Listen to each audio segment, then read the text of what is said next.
आज हम लोग बात करेंगे पार्टनरशिप चैप्टर का जो टॉपिक है रिवोल्यूशन अकाउंट, उसी के जो मल्टीपल चॉइस क्वेश्चन हैं उसको आज हम लोग डिस्कस करते हैं। देखते हैं कैसे कैसे क्वेश्चन पूछे गए थे। चैप्टर जैसा मैं बताया पार्टनरशिप अकाउंट, टॉपिक है रिवैल्यूएशन एंड रीअसेसमेंट टॉपिक का नाम है। पहला क्वेश्चन है when the new partner brings his share of goodwill in cash it is adjusted by crediting to. जब नया पार्टनर कैश में गुडविल लाता है, इट इज एडजस्टेड, तो उसे हम लोग कैसे एडजस्ट करते हैं, किस चीज को क्रिएट करके एडजस्ट करते हैं। ऑप्शंस है goodwill account, new partners capital account, old partners capital account या फिर रिवोल्यूशन अकाउंट। इस क्वेश्चन का आंसर होगा option number C, old partners capital account. जब new partner share of goodwill लाता है कैश में, तो उसे हम लोग ओल्ड पार्टनर्स कैपिटल अकाउंट में क्रिएट करते हैं। नेक्स्ट क्वेश्चन है goodwill raised by the partners at the time of reconstruction of the partnership will. Partnership will के रिकंस्ट्रक्शन के समय जो गुडविल रेज किया जाता है वो कैसे रिटर्न ऑफ किया जाता है, किस रेशियो में। ऑप्शंस हैं old profit sharing ratio, new profit sharing ratio, sacrificing ratio या फिर गेनिंग रेशियो। किस में किया जाता है, तो इसका आंसर होगा option number D, new profit sharing ratio में किया जाता है। ऑप्शन नंबर बी जो है करेक्ट है। न्यू प्रॉफिट शेयरिंग रेशियो में ही हम लोग गुडविल जो रेज करते हैं उसे रिटर्न ऑफ करते हैं। Question number 3, what is the nature of revaluation account. Revolution account का नेचर क्या होता है, ये रियल अकाउंट है, पर्सनल अकाउंट है, नॉमिनल अकाउंट है या फिर सस्पेंस अकाउंट है। ऑप्शन नंबर सी सही है, रिवोल्यूशन अकाउंट एक नॉमिनल अकाउंट होता है। नेक्स्ट क्वेश्चन है question number 4, in which ratio amount of premium for goodwill is distributed to the old partner. किस रेशियो में हम लोग जो प्रीमियम फॉर गुडविल होता है उसे ओल्ड पार्टनर में डिस्ट्रीब्यूट करते हैं, बांटते हैं। ऑप्शंस है profit sharing ratio, sacrificing ratio, gaining ratio या फिर कैपिटल रेशियो। इसका आंसर होगा सैक्रिफाइसिंग रेशियो। सैक्रिफाइसिंग रेशियो मतलब old ratio minus new ratio equal to sacrificing ratio. इसी सैक्रिफाइसिंग रेशियो में जो नया पार्टनर गुडविल लाता है, प्रीमियम पर गुडविल लाता है, उसे ओल्ड पार्टनर में डिस्ट्रीब्यूट करते हैं। नेक्स्ट क्वेश्चन है question number 5, in which ratio profit और loss on revolution of asset liability is transfer to old partners capital account. Revolution account होता है, रिवोल्यूशन अकाउंट में जो हम लोग एसेट और लायबिलिटी का रिवैल्यू करते हैं, कितना अमाउंट बढ़ा या घटा, उससे जो हमारा प्रॉफिट या लॉस होगा, रिवोल्यूशन ऑफ एसेट लायबिलिटी करने के दौरान जो हमारा प्रॉफिट या लॉस हुआ उसे ओल्ड पार्टनर्स कैपिटल अकाउंट में किस रेशियो में डिस्ट्रीब्यूट करते हैं, ट्रांसफर करते हैं। ऑप्शन है सैक्रिफाइसिंग रेशियो में, गेनिंग रेशियो में, न्यू प्रॉफिट शेयरिंग रेशियो में या फिर ओल्ड प्रॉफिट शेयरिंग रेशियो में। इसका आंसर होगा option number D, old profit sharing ratio में। रिवोल्यूशन अकाउंट करते हैं तो या तो प्रॉफिट आता है या फिर लॉस आता है, जो भी है वो न्यू पार्टनर को नहीं मिलता है, वो मिलता है, उस पर हक है ओल्ड पार्टनर्स का। तो ओल्ड पार्टनर्स को वो अमाउंट हम लोग ट्रांसफर कर देते हैं ओल्ड प्रॉफिट शेयरिंग रेशियो में। ओल्ड प्रॉफिट शेयरिंग रेशियो में ही ऐसा डिस्ट्रीब्यूट किया जाता है। Question number 6, if the incoming partner bring his share of goodwill and also there exists balance of goodwill account in the balance sheet। यदि नया partner share of goodwill लाता है और ऑलरेडी बैलेंस शीट में goodwill का amount mention किया हुआ है उसके आने से पहले, then this goodwill is account to be written off among old partner. तो जो पहले से गुडविल है बिजनेस का उसे रिटर्न ऑफ किया जाता है, ओल्ड पार्टनर के बीच, क्योंकि उस पर हक ओल्ड पार्टनर का है। तो वो किस में रेशियो में हम लोग उसको रिटर्न ऑफ करेंगे। ऑप्शन है new profit ratio, sacrificing ratio, gaining ratio या ओल्ड प्रॉफिट शेयरिंग रेशियो। क्योंकि ओल्ड पार्टनर्स का उस गुडविल पर हक है, राइट है, इसलिए इसे हम लोग ओल्ड प्रॉफिट शेयरिंग रेशियो में ही डिस्ट्रीब्यूट करेंगे। नेक्स्ट क्वेश्चन है 7 नंबर, द प्रॉफिट और loss on revaluation is borne by. यदि प्रॉफिट हो या लॉस हो रिवोल्यूशन अकाउंट में, रिवोल्यूशन के दौरान जो प्रॉफिट होता है, लॉस होता है, उसे कौन बॉर्न करता है, उसे कौन एडजस्ट करता है। ऑप्शन है acting partner only, new partner, old partner या नन ऑफ दीम।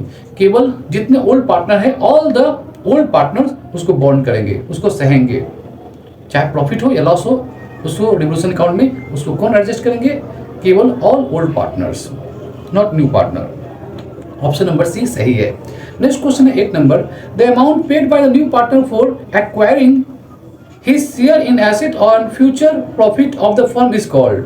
The amount, वो अमाउंट जो न्यू पार्टनर पे करता है अपने बिजनेस में एसेट और फ्यूचर प्रॉफिट में शेयर के लिए, हक के लिए, उसे क्या कहेंगे हम लोग? ऑप्शन है goodwill, share of profit, capital या none of these. Capital. New partner यदि पार्टनर बनना है बिजनेस में तो उसे कैपिटल लाना होगा। बिना कैपिटल लाकर वो एसेट और फ्यूचर प्रॉफिट में अपना हिस्सा नहीं मांग सकता है, अपना शेयर नहीं मांग सकता है।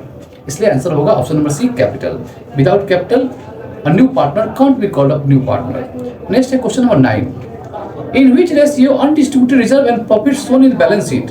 बैलेंस शीट में अनडिस्ट्रीब्यूटेड रिजर्व है और प्रॉफिट है, उसके किस रेशियो में एडमिशन जब न्यू पार्टनर होगा उसके आने से पहले ही ओल्ड पार्टनर किस रेशियो में अनडिस्ट्रीब्यूटेड रिजर्व और अनडिस्ट्रीब्यूटेड प्रॉफिट को डिस्ट्रीब्यूट कर लेंगे, बांट लेंगे अपने में ओल्ड पार्टनर, किस रेशियो में? ऑप्शन है sacrifice ratio, gaining ratio, old profit ratio या न्यू प्रॉफिट रेशियो।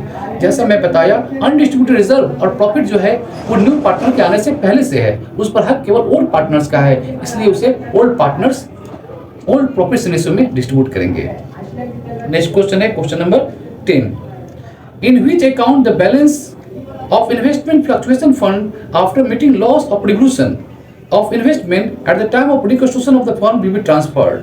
किस अकाउंट में यदि इन्वेस्टमेंट फ्लक्चुएशन हुआ है उसके फंड को उसके फंड से एडजस्ट करने के बाद जो लॉस हुआ है उसको एडजस्ट करने के बाद जो अमाउंट आएगा उसे हम लोग कहाँ ट्रांसफर करेंगे? ऑप्शन है old partners capital account, revolution account, general reserve account या फिर न्यू पार्टनर्स कैपिटल अकाउंट। इसका आंसर होगा ओल्ड पार्टनर्स कैपिटल अकाउंट, क्योंकि ये इन्वेस्टमेंट भी ओल्ड पार्टनर्स का ही है। नेक्स्ट क्वेश्चन है 11 number. When contingent liability become a certain liability, जब एक contingent liability confirmed liability हो जाता है, certain liability हो जाता है, तो in which account it will transfer at the time of reconstruction of firm? Contingent liability जब सर्टेन लायबिलिटी हो जाए तो उसे हम लोग जब बिजनेस को पार्टनरशिप फर्म को रिकंस्ट्रक्शन कर रहे होते हैं तो उस समय इसे हम लोग कहाँ किस अकाउंट में ट्रांसफर करेंगे, रिकॉर्ड करेंगे? ऑप्शन है general reserve account, revolution account, partners capital account या नन ऑफ दीज। इसका आंसर होगा option number B, revaluation account में ट्रांसफर करेंगे। Question number 12. If the incoming partner brings ₹5,000 by way of premium for goodwill for 1/6 share of the future profit of the firm, एक नया partner आ रहा है, वो 5,000 रुपया प्रीमियम पर गुडविल के लिए रूप में ला रहा है और वो फ्यूचर में उसका प्रॉफिट का हक है 1/6 के लिए वो 5,000 रुपया प्रीमियम पर गुडविल ला रहा है। अब क्वेश्चन है कि टोटल वैल्यू ऑफ गुडविल कितना होगा? तो 1/6 को हम लोग 5 से मल्टीप्लाई कर देंगे। 1/6 इक्वल टू 5,000, तो टोटल वैल्यू निकालने के लिए करना होगा हमको 6/1 इंटू 5,000, तो 6 इंटू 5 इक्वल टू 30,000। इसका आंसर होगा option number C, 30,000। Next question है 13 number question. A and B are sharing profit ratio 2:1। A और बी जो है वो 2:1 में प्रॉफिट एंड लॉस शेयर कर रहे हैं। And C admitted for 1/4 share in the profit. C जो है एडमिट हो रहा है न्यू पार्टनर के रूप में, 1/4 उसको शेयर मिलेगा फ्यूचर प्रॉफिट में और वो 14,000 रुपया लाया है अपना कैपिटल के रूप में शेयर। अब क्वेश्चन है कि एडजस्टेड कैपिटल बी का कितना होगा? एडजस्टेड कैपिटल बी का कितना होगा ये पूछा है। इसका आंसर ऑप्शन है 12,000, 14,000, 16,000 या 20,000। इसका आंसर होगा option number B, 14,000। Second last question है question number 14। C is admitted as a partner contributing 50,000 as capital for 1/5 share of profit. C जो है एक पार्टनर के रूप में एडमिट हुआ है और वो 50,000 रुपया कैपिटल ला रहा है अपने 1/5 शेयर ऑफ प्रॉफिट में। उसको फ्यूचर में 1/5 शेयर ऑफ प्रॉफिट मिलेगा, इसके लिए वो 50,000 रुपया 50,000 कैपिटल के रूप में कंट्रीब्यूट कर रहा है। अब क्वेश्चन है कि टोटल कैपिटल फर्म का कितना है? तो यदि 1/5 50,000 है तो टोटल के लिए क्या करना होगा? 5/1 कर देना होगा। 1/5 का उल्टा 5/1 कर देंगे इंटू 50,000, तो 50,000 इंटू 5 इक्वल टू 2,50,000। 2,50,000 जो होगा वो टोटल कैपिटल होगा। टोटल कैपिटल मतलब ए, बी और सी तीनों को मिलाकर जो कैपिटल का अमाउंट आएगा वो कंबाइंड कैपिटल 2,50,000 होगा। लास्ट क्वेश्चन है question number 15। A, B and C are partners. A, B और सी पार्टनर है। सी जो है एडमिट हुआ है और वो 60,000 रुपये लाया है as capital for 1/4 share of profit. वो 60,000 लाया है और वो 1/4 शेयर मिलेगा उसको बिजनेस के प्रॉफिट में। अब क्वेश्चन है कि ए और बी का कंबाइंड कैपिटल कितना होगा? यहाँ पर ए और बी का कंबाइंड कैपिटल पूछा है। देखिए 1/5 60,000 है, 60,000 1/4 के लिए सी को मिलेगा 1/4, इसलिए उसने 60,000 कैपिटल कंट्रीब्यूट किया है। तो टोटल कितना हो जाएगा बिजनेस का कैपिटल? टोटल कैपिटल हो जाएगा 60,000 इंटू 4/1, 1/4 इक्वल टू 60,000, इसलिए टोटल निकालने के लिए करना होगा हमको 4/1 इक्वल टू 60,000।